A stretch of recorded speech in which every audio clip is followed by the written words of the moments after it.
بسم اللہ الرحمن الرحیم۔ فلائی نیوز کے تمام دیکھنے اور سننے والوں کو خوش آمدید۔ اگر آپ ہمارے چینل پر نئے ہیں تو سب سے پہلے چینل کو سبسکرائب کر دیں اور بیل آئیکن کو پریس کر دیں اور ہماری ویڈیو کو پورا دیکھیں تاکہ دنیا کی معلومات سے آپ باخبر رہ سکیں۔ آئے بڑھتے ہیں خبروں کی جانب۔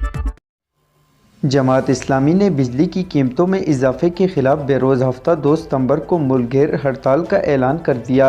لاہور میں جماعت اسلامی کے یوم تاسیس سے خطاب میں امیر جماعت اسلامی سراج الحق کا کہنا تھا کہ آج بھی قوم اسمبلی سینٹ وزارتوں میں انگریزوں کا ساتھ دینے والے بیٹھے ہیں۔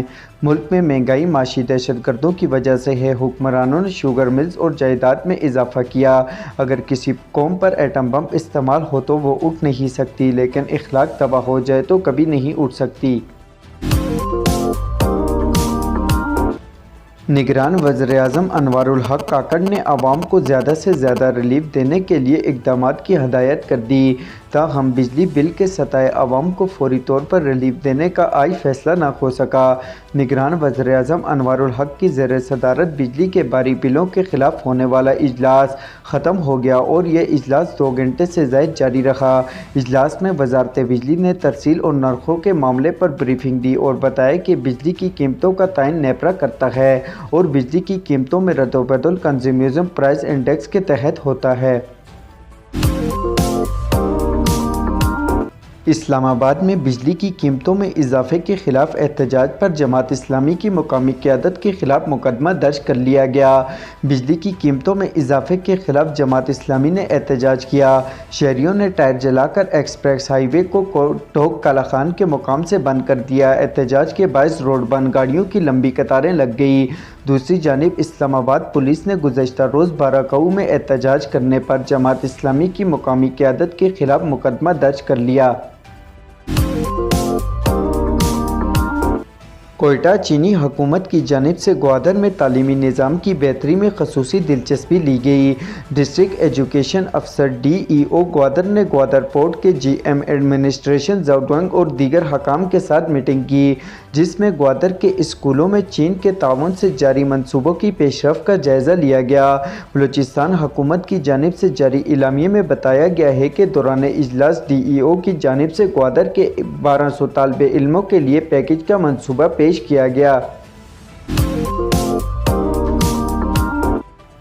ملک میں جاری بجلی کے بحران کے پیش نظر نظریہ پاکستان کرکٹ بورڈ پی سی بی نے اہم فیصلہ کر لیا۔